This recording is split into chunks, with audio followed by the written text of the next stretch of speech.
A question was posted on Zhihu, China's most professional Q&A platform.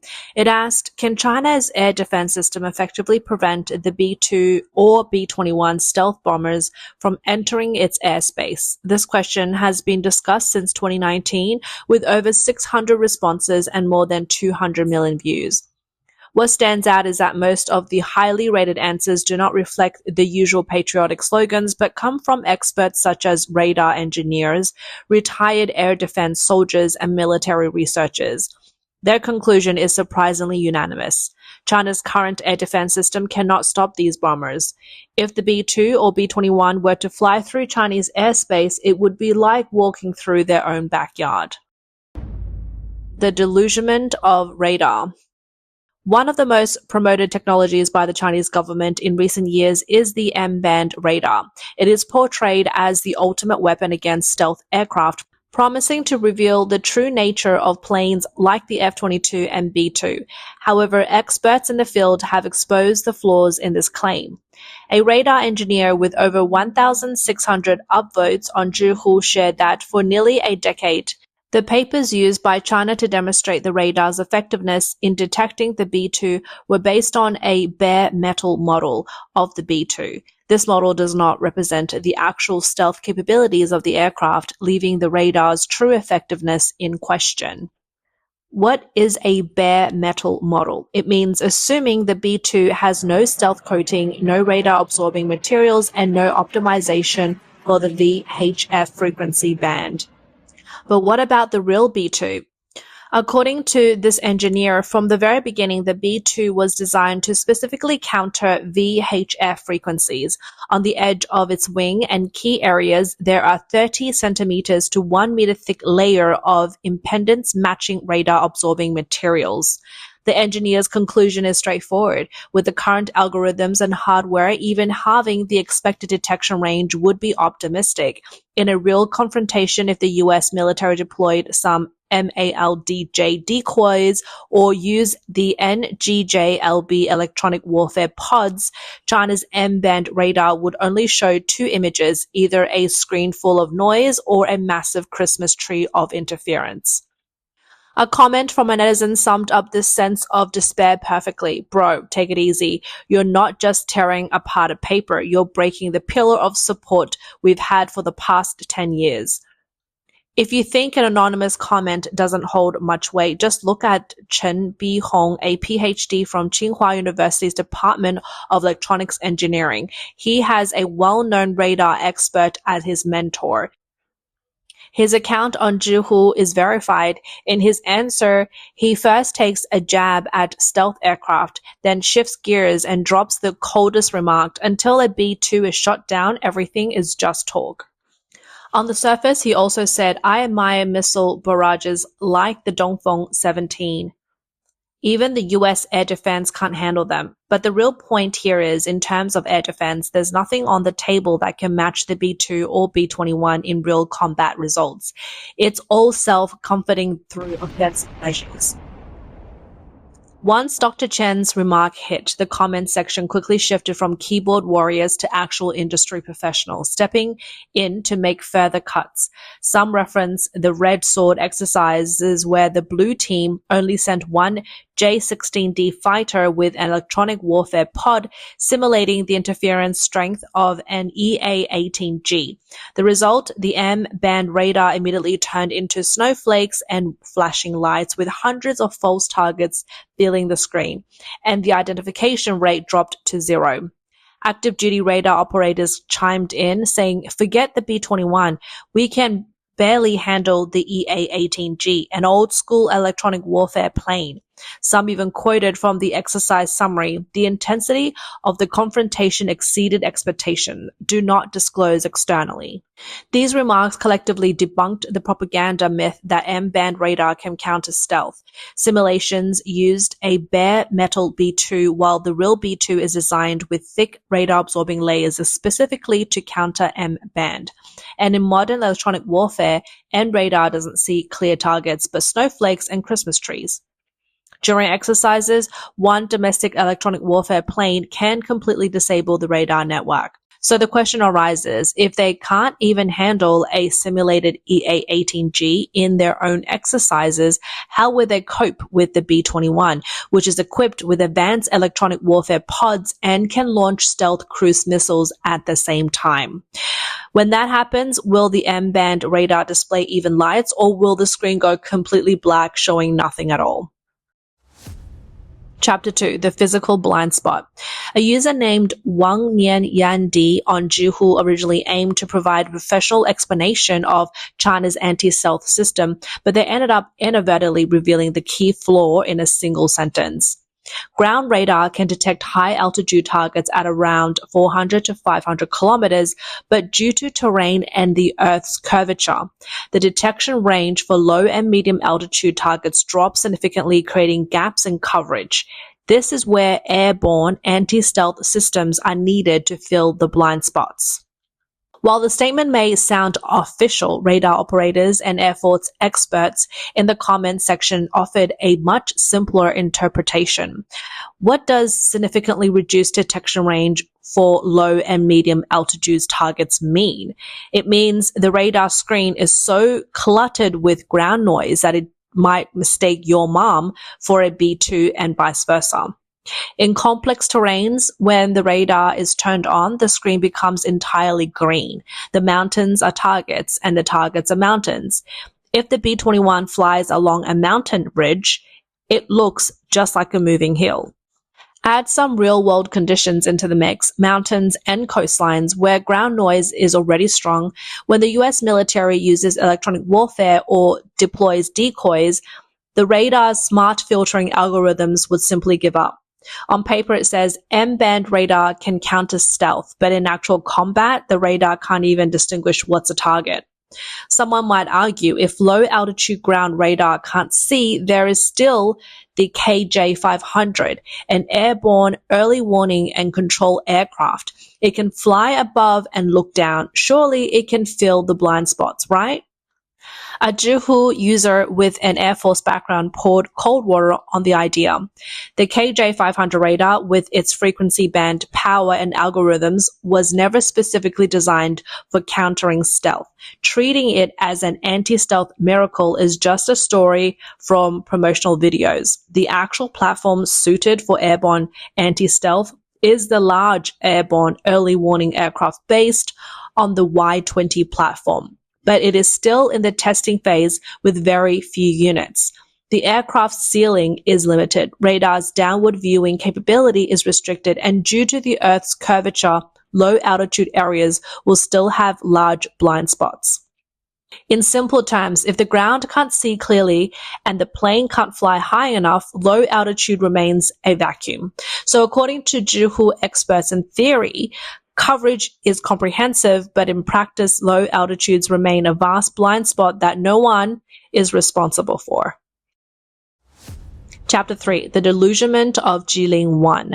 If radar is unreliable, there's another ace that has been hyped, the satellite Skynet.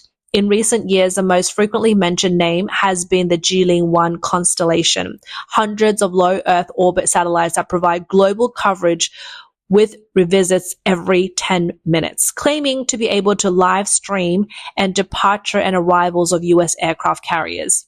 In the past, a group of military enthusiasts on Zhihu called Jilin 1 the eye in space, claiming when the B-2 takes off, we'll know its tail number in 20 minutes. However, by 2024 to 2025, many of these enthusiasts had reversed their opinions. One prominent user, Zhimu Nanhua, who used to boast about Jilin 1, now had a completely different tone. I used to think we know the B-2's tail number the moment it took off. Now I understand. When the first wave of anti-satellite missiles hit, all 200 of these satellites will turn into space debris in 3 minutes. Why? Because Jilin 1 is essentially a commercial satellite. Former employees revealed that these satellites were originally designed for agricultural remote sensing, urban planning, and commercial photography. They use mostly civilian electronics components and lack military-grade nuclear hardening, anti-laser coating, or protection against high-energy microwaves. In other words, they're fine for making promotional videos, but in real conflict, they wouldn't survive the first round of attacks. The Zhihu comment section quickly summarizes harsh reality. Jilin-1 is a commercial satellite. At 500 kilometers in low Earth orbit, the US X-37B or sea-based SM-3 or ground-based GBI can clear them all in one volley in 3 minutes. China only has a few hundred low Earth orbit satellites, while the US has multiple times that number of interceptors. Some even calculated the time. US anti-satellite strikes can be prepared and launched within minutes, while China's quick satellite replenishment relies on the long Mark 11 vehicle-mounted rocket, which takes tens of minutes to prepare, and the launch vehicle still has to sit in traffic on highways. Ironically, Jilin-1's most notable real-world performance came in 2024 when the Changguang satellite official account posted high-resolution image of US aircraft carriers with 0.5 meter resolution. The caption reads something like, "Look, we can clearly capture the numbers on the deck." The response from American netizen was, "Thanks to the Chinese satellite for helping us shoot promotional videos. This resolution is clearer than what we've released. Thanks for the free HD wallpaper." What they thought was reconnaissance ended up being seen as free photography. In peacetime, others may allow you to take pictures as a form of high-level deterrence.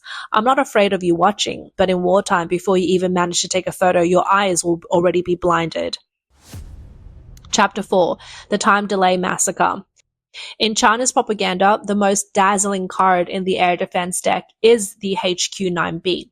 It has been hyped as the Chinese version of the S-400, claiming to be capable of high-altitude, exo-atmospheric, and terminal defense, omnipotent. But active-duty air defense soldiers on Zhihu quickly punctured this myth within a simple time delay.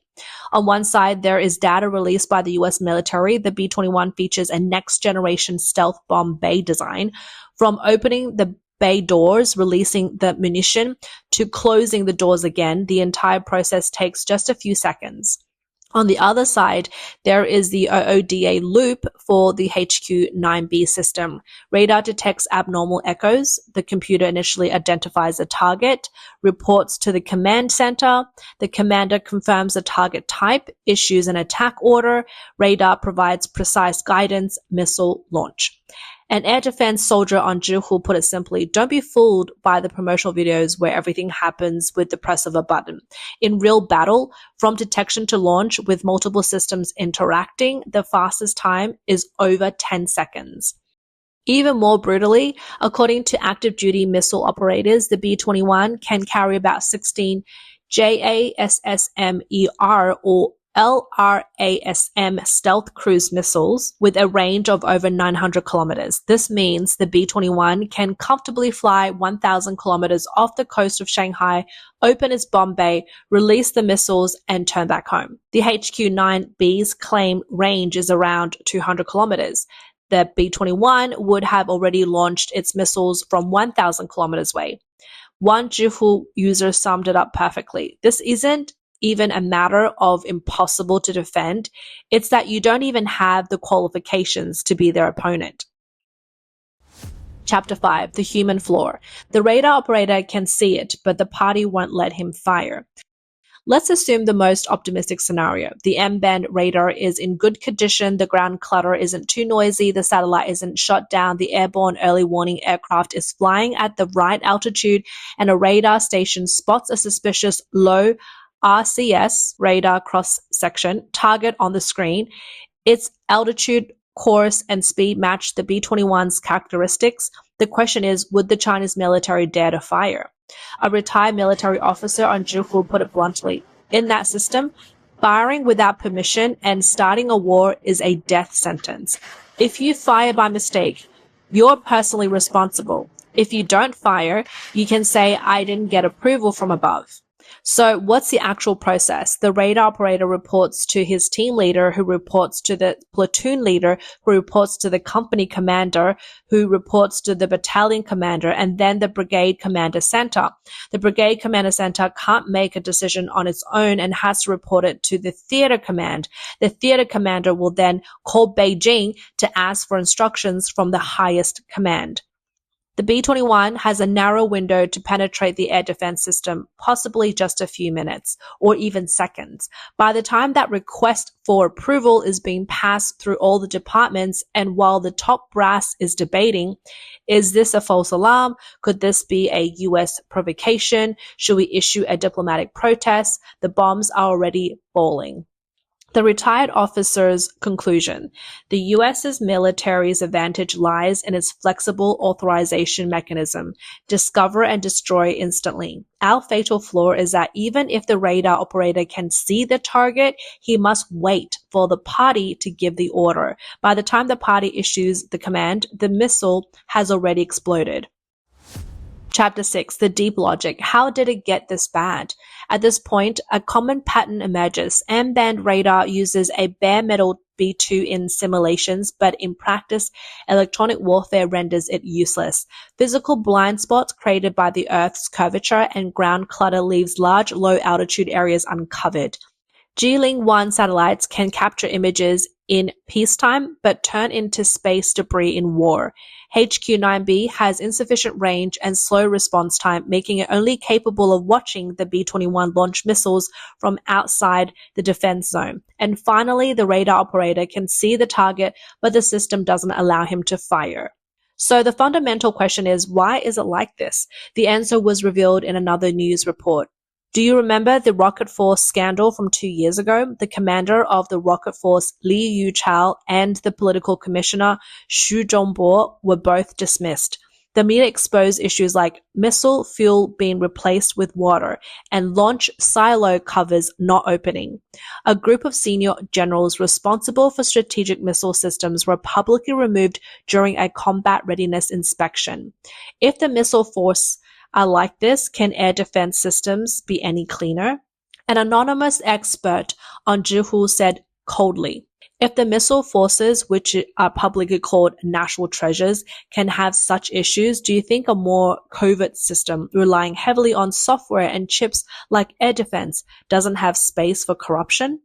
As for the exercises, during drills, to please the top brass, the blue team will cooperate with the red team, turning off some interference and flying along predetermined routes, allowing the HQ-9B to hit every target.